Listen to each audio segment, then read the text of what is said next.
You're listening to The Real Eddy Rivera Show. Hey guys, so it's about 5:20 in the morning. I just got done with my cardio workout downstairs. I have a little home gym I'll share later. And this morning I came out, I come out in the mornings and I sit on my sidewalk in front of my house. And this morning, something told me to share. My wife's been telling me to share my life and share a little bit about me. And that's an area that a lot of people don't want to go to. Yeah, we want to put out content. I want it to be healthy and I want it to be different. And sharing my life is, it feels a little odd to me. It feels something inside doesn't want to share, but how can I tell you to change your life if I don't tell you where I came from, what habits had to break, what had to happen in my life to be in a better place? By all means, I'm not a millionaire like a lot of these content creators are. I'm not a billionaire, and I'm sorry, I'm not gonna teach you how to become that, how to make money. We survive, we make money, and I'm getting coaching, and I'm learning how to be better with my finances. Let me tell you about my life. Let me tell you a little about me. There's a lot, so we'll probably go into a lot more episodes because it's 34 years of life. So it's not gonna happen in one episode. It's not gonna happen in a few minutes. But let me start by saying, well, first, probably my full name. We'll start there, and where I came from, where my childhood was. I'll share some of the traumas, some of the things that should have broke me and didn't break me. And we all have them, guys. I know we do. And I'm talking to you. You can do it. You've made it this far. I'll tell you what. Every time I've raised my hands up, something's grabbed it.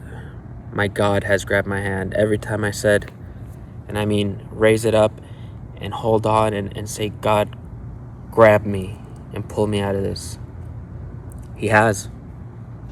He's been so faithful to me. Every rut, every hole, every bad situation I've been in, I've been on my knees and put my face on the ground and prayed. And he's never let me down. We'll start at the beginning, guys.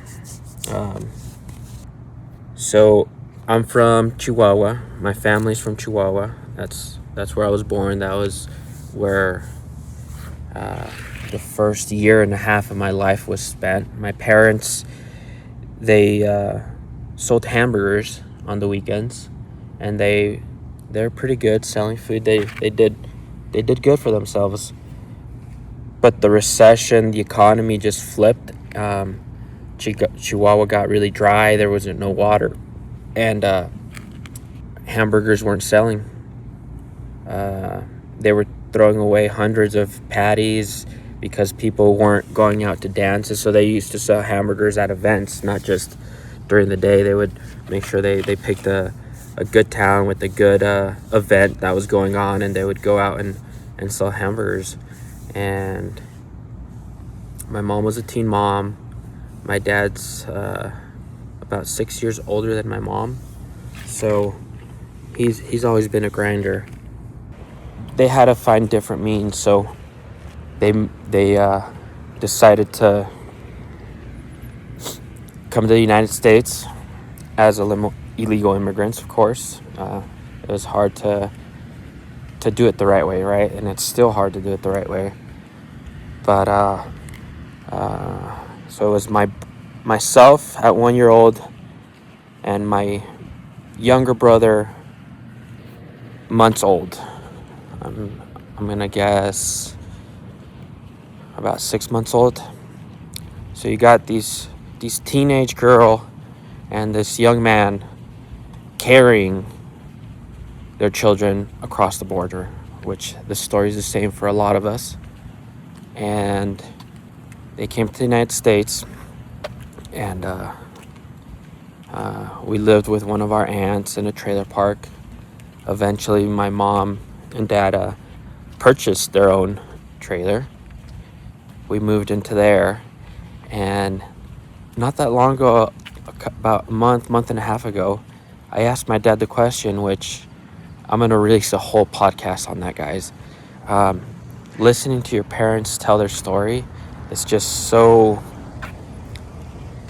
for me, it was so awesome, and like how they did it, and the timeline they did it in.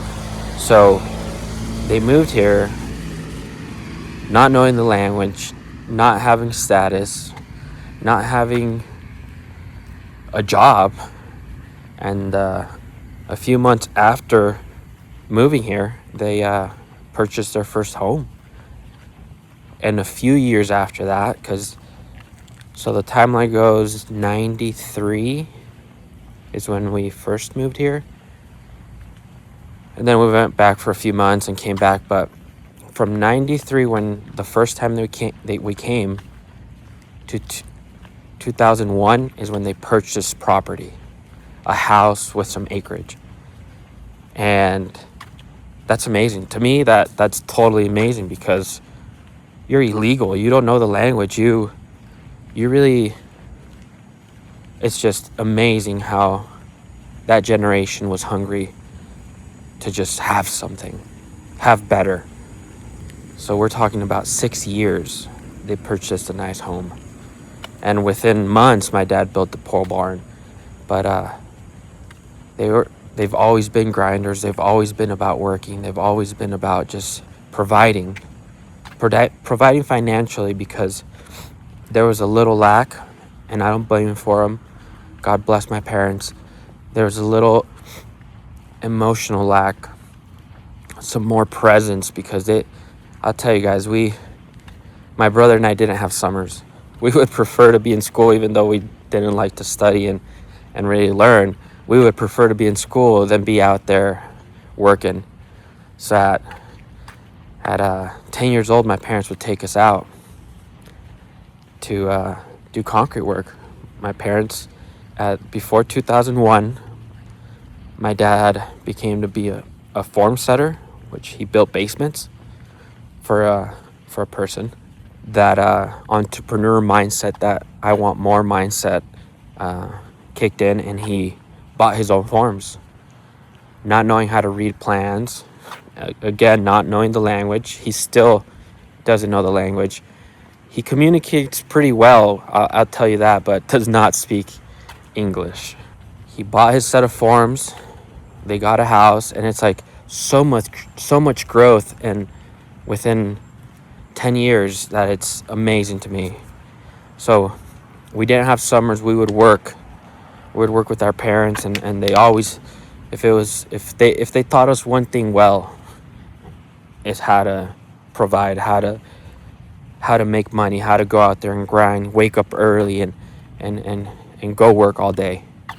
We would my parents would wake up 4 or 5 in the morning. My mom would make burritos and wake us up, get in the truck, and let's go. And I mean, we'd sleep the whole way, which was nice, but we would be at the job site an hour and a half away from our house, from our yard, before the sun was up. I wake up before the sun every day. I rarely sleep in, but that was us growing up, and God bless my parents. They taught us how to grind. Went to elementary here in the United States, Fort Collins, Colorado. Small town. Well, it used to be a small town. Now it's a smaller city, about an hour from Denver. Went to elementary, Fort Collins. Went to a small town, Wellington, which is still a small town, for junior high. High school, I went to one high school for a year and a half, and I dropped out. The high school was Fort Collins High School, and I knew I wanted to do concrete work. I went to school, and I felt like it was a waste of time. I didn't have money in the summers. At least I would have money. We would get paid minimum wage, but there's still money. In school, it's like you go, you learn, and it's productive stuff, and it was fun.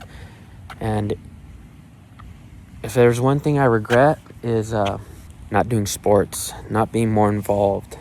But it was never my mindset. It was just work, and I get it from my parents. We know that. So I dropped out, and I told my parents, I just want to work. I want to help you guys. I want to be part of this company. And that's what I did. I was 16. And I knew I wanted to do concrete. I knew I wanted to do just work. And the vibe those first couple days, I could feel my parents a little sad. My mom, you could see it in her face, like, I want you to graduate, but I was like, no, I don't need it. I really don't need it. So this is in 2008, and it's when that big recession happened. So they also needed the help. There was no work. We almost lost that property they bought. They were behind quite a bit on their mortgage, so we almost lost our house. Let me show you how beautiful this is. We got some cloud cover, sunrise. Check this out. I don't know if you're gonna see it. Rocky Mountains. You can see the cloud cover. These are the foothills right here. We're in the foothills. Rocky Mountains up top. Sorry, I was just admiring that. 2008, the big recession, we almost lost our house, and I felt it in my heart that my parents needed help. They didn't have employees because there was no work. So when there was work, it was my mom and my dad. I'm being very open with you guys, and this is hard because they were a team. And sounds really harsh because people get older, they fall apart, and it's something very personal, guys, and it's not what it used to be. Part of it is because my dad drank a lot more before, slowed down because he had 2 strokes about 2.5 years ago. It hurts because he's not that strong man anymore. He's not that hero. He's still my hero, don't get me wrong, but he walks with a limp. He talks with sorrow in his heart. He thinks he's useless, and I try to speak hope into him. I try to take him out, but man, life just goes so fast. My dad went from being this strong man one day to needing physical therapy the next day. It's deep, guys. But praise God we have him. He gave us another chance, and we're going to do the best we can to speak life into him, all right? I gotta speak life into him. Back to me working 2008. So I dropped out maybe second semester around there after Christmas break. Didn't go back. I was like, I'm gonna work. And that summer, I loved working with my parents. I know my brother would come out, and we were a family company. Everybody was working in the company, which was awesome. To this day, I miss my mom's burritos. She's the best cook ever. She's a go-getter. She sells tamales. She cleans houses. She's a superwoman. But yeah, that 2008, I worked that summer, and my mom opened up, and she's like, hey, your dad's really sad. Why is he sad? Because he wants you to graduate. He wants you to go back to school and graduate. She's like, I want you to go back to school and graduate. I was like, if that's what you really got, if that's what you guys really want, I'll do it. So it must have been 2008, 2009. I went back to school in fall of 2009. So I dropped out 2009, worked that summer, came back. So I was a year off, guys, because I graduated in 2010. I remember going back and graduating in 2010. I still graduated on time, and it was still it was an experience, I'll tell you that. It wasn't your regular go to school all day, get good grades, and I was an all-star. No. I went back to school in 2009. My parents still didn't have employees. They still needed help.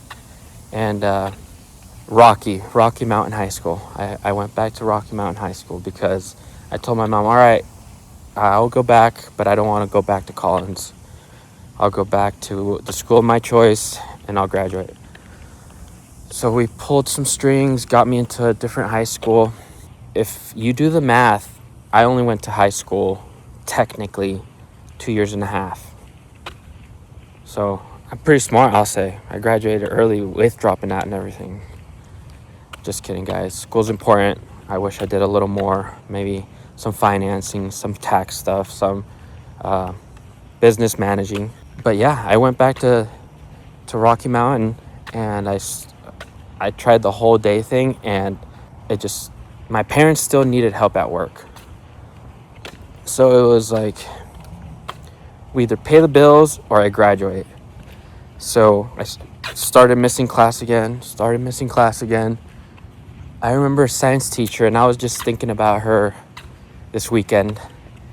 I need to remember her name because God sent her. And I told her what was happening. I told her I was going to drop out again. And she asked why. I said, because I have to work. I have to help my family provide. And at the time, I didn't see how strong those words were. I didn't caption how hard that must have been for her being a teacher. I'm a kid. I'm still a kid, and I'm telling her my family needs me. I'm going to drop this, and I'm going to go. And now that I'm a parent, it's like, no, my son's going to graduate. He's going to do sports. He's going to be great, and we're going to be providers, but loving and with presence. And I need to get that teacher's name, because in a classroom, the day I told her I was going to drop out because I couldn't make it, I needed to at least work, at least half day help my parents because they didn't have employees. So she's like, no, don't drop out. Give me 2 days. I'll figure this out. Keep coming for 2 more days and we'll figure this out. Okay, I'll come back tomorrow and I'll come back the next day. She's like, that second day came around and she's like, hey, let's sit down and talk again. I got good news. Okay, what's the good news? She's like, you have to come to at least one class. So at Rocky, you would go to 4 classes for a quarter, and it was a semester. So you had longer classes, you had more schooling in less days, if that makes sense. Longer hours, or 2 hours instead of 40-minute classes, something like that. You have to come to one class, and your other 3 classes, we're going to say you failed. We're not going to count you absent because they'll drop you. They'll not suspend you. I can't think of the word right now. If you don't come to school, you're just... I can't think of the word, guys. They'll suspend me. Not suspend me. They'll terminate me. There's another word for this. And I was like, so I have to come to one class, and it's my morning class, and I can go help my parents work. Yes, okay. And there's one more thing. After Christmas break, you have to come full time. And that's where I thought about it, but I was like, I can do that. I'll make it work. She's like, if you make it work, we'll get you graduated. She's like, you're just going to take standard classes, but you'll get your diploma at the end of the year. So that's exactly what we did, guys. I went to one class, would go help my parents after work, After Christmas break, went to school full time, and I graduated. God has always sent me what I needed when I needed it. And it is something I'm so grateful for. I'm grateful for my faith. I'm grateful for my parents that engraved me that faith. And it's awesome. It's really, really awesome. Let me go back to junior high real quick. I just, something came in my heart. So in junior high, again, I prefer to work, and I wasn't the brightest kid in the class. English is my second language, and I just never really saw the importance in school. Maybe that's a kid thing, or maybe it's just myself, but I didn't think I needed it. And I remember this teacher's name, Mrs. Carlson. And this woman got me through junior high. And I smile because she would take notes in class, and then she would give me the notes, and she would help me take my test. She got me through junior high, Miss Carlson. And not only that, she and her husband have a church, and it's the church I attend to today. God sends you what you need at the time you need it, and he sent me Julie Carlson in junior high, and that was in Wellington. And she's always prayed for me. She's always looked out for me. She's always asked, even when I fall astray and I fall away, she always would check in. And in junior high, I didn't know the impact she was going to have in my life, and her family impact they have in my life now, till right now. Till right now, when I needed more faith, till I needed more of God, they're my pillars. They're who I go to and who I talk to and who counsels me. Her husband has turned into my spiritual father, my counselor, my coach. I'm grateful for this sunrise. I'm grateful for the Rocky Mountains, and I'm grateful for you guys that are watching. In this world that's full of darkness, we need to be light. And I hope hearing me, looking at these videos, listening to what I have to say, if it touches one person, I'm doing my job. All right, that's me through school. That's all the school I got, guys. That's high school. In these podcasts, like I said at the beginning, I won't teach you how to become a millionaire. Sorry. I'll teach you how to search for God, find God, live in God, be righteous, and find righteousness. And in righteousness and in God, you'll find all these other things you want. So who knows? Maybe you will become a millionaire and a billionaire. Keep watching. Me saving souls, me saving you, me reaching for lives and people is more important than the views. So if it's a little views, I'm okay, as long as there's a change in you. There's something that boils up inside of you to see the hope, to see how beautiful life is, to breathe, to just enjoy it. Just enjoy every little piece of it. Look at it. I'm walking on this creek, how beautiful the water is, the birds chirping, and the sun, man. We'll catch you on the next one.